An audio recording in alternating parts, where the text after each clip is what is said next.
नमस्कार मित्रांनो, आज 26 सप्टेंबर. बंगालच्या उपसागरामध्ये वादळ तयार झालेले आहे आणि हे वादळ महाराष्ट्राकडे सरकणार आहे. त्यामुळे आज, उद्या आणि परवा राज्यात बऱ्याच भागांमध्ये अतिवृष्टी बघायला मिळणार आहे. उद्या आणि परवाची अपडेट आपण पुढील व्हिडिओमध्ये बघणारच आहोत. आज आपण या व्हिडिओमध्ये आज 26 सप्टेंबर आज दिवसभरात रात्रीपर्यंत महाराष्ट्रात कसे वातावरण राहील, कोणत्या जिल्ह्यांमध्ये आज जोरदार ते अति जोरदार पाऊस बघायला मिळू शकतो, कोणत्या भागांमध्ये आज संध्याकाळपासून पावसाचा जोर आहे तो वाढणार आहे. एकदम थोडक्यात आणि कमी वेळात अपडेट आपण देण्याचा प्रयत्न करू. व्हिडिओ नक्की शेवटपर्यंत बघा. पुढे जाण्यापूर्वी एक छोटीशी विनंती करेल, चॅनलवर नवीन असाल तर चॅनलला सबस्क्राईब आणि व्हिडिओला लाईक करायला विसरू नका. तर मित्रांनो, आपण स्क्रीनवर बघू शकता बंगालच्या उपसागरामध्ये एक हवेची चक्राकार स्थिती किंवा एक छोटंसं वादळ म्हणता येईल किंवा कमी दाब म्हणता येईल निर्माण झालेला आहे आणि हा कमी दाब किंवा हे वादळ पश्चिमेकडे सरकताना आपल्याला बघायला मिळत आहे. जसं हे पश्चिमेकडे सरकेल तसं राज्यात पावसाचा जोर आहे तो वाढणार आहे. मोठ्या प्रमाणात बाष्पाचा जो पुरवठा आहे बंगालच्या उपसागरातून तर काही प्रमाणात अरबी समुद्रातून होण्याची शक्यता आहे. सर्व जे बाष्पयुक्त वारे आहे अरबी समुद्रातील आणि बंगालच्या उपसागरातील या कमी दाबामुळे राज्याकडे खेचले जाणार आहे. त्यामुळे पाऊस जो आहे तो जास्त पडणार आहे. काही ठिकाणी खूप जबरदस्त पाऊस होण्याची शक्यता आहे. काही भागांमध्ये अतिवृष्टी देखील होण्याची शक्यता आहे.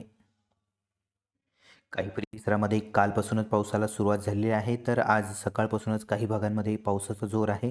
त्यामध्ये मुख्यत्वेकरून मराठवाड्यातील छत्रपती संभाजीनगर, जालना, परभणी, हिंगोली, बीड, नांदेड, लातूर, धाराशिव सर्वदूर असे पावसाला पोषक वातावरण आहे. बऱ्याच ठिकाणी पाऊस देखील चालू असेल. बऱ्याच ठिकाणी पावसाचा जोर आहे तो आणखी वाढण्याची शक्यता आहे. दुपारनंतर हे जे वादळ आहे ते आणखी पश्चिमेकडे आपल्याला सरकताना बघायला मिळेल. या प्रणालीमुळे राज्यात सर्वदूर असे पावसाला पोषक वातावरण निर्माण होण्याची शक्यता आहे. पुणे विभागामध्ये देखील काही ठिकाणी जबरदस्त पाऊस होण्याची शक्यता आहे. पुणे विभागामध्ये सोलापूरचा आसपासचा परिसर सर्वच भाग, तसेच पुणे, सातारा, सांगली, कोल्हापूर ह्या भागांमध्ये देखील भाग बदलत मध्यम ते जोरदार पावसाची शक्यता आहे. काही भागांमध्ये जोरदार वारे बघायला मिळतील. वाऱ्यासह काही ठिकाणी पाऊस पडण्याची शक्यता आहे. अमरावती विभागामध्ये अमरावती, अकोला, बुलढाणा, वाशिम, यवतमाळ या सर्वच भागांमध्ये आज विखुरलेल्या स्वरूपात वातावरण राहील. ठिकठिकाणी हलका ते मध्यम पाऊस वाऱ्यासह बघायला मिळण्याची शक्यता. नागपूर विभागामध्ये नागपूर, वर्धा, भंडारा, गोंदिया, चंद्रपूर, गडचिरोली आज सकाळपासूनच या भागामध्ये वातावरणात बदल आहे. कालपासूनच पावसाला बऱ्याच ठिकाणी सुरुवात झालेली आहे. आज देखील बऱ्याच ठिकाणी हलका ते मध्यम तर भाग बदलत जोरदार पावसाची शक्यता आहे.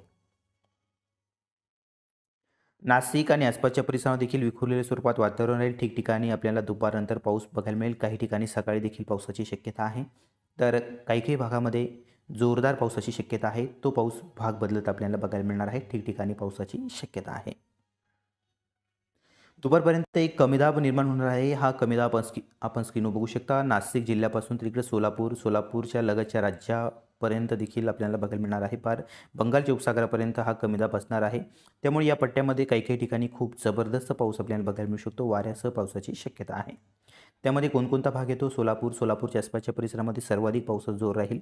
सोलापूर आणि सोलापूरच्या दक्षिण भागामध्ये पंढरपूर, इंदापूर, करमला, दौंड, तसेच इकडं अहिल्यानगरचा शहराचा दक्षिण परिसर, तसेच इकडं शिरूर, रालेगाव, दक्षिण भाग, अलकुटी या भागांमध्ये ठिकठिकाणी जबरदस्त पावसाची शक्यता. या पट्ट्यामध्ये जो काही घाट माथ्याचा परिसर आहे त्या भागांमध्ये खूप जोरदार पाऊस आपल्याला बघायला मिळू शकतो.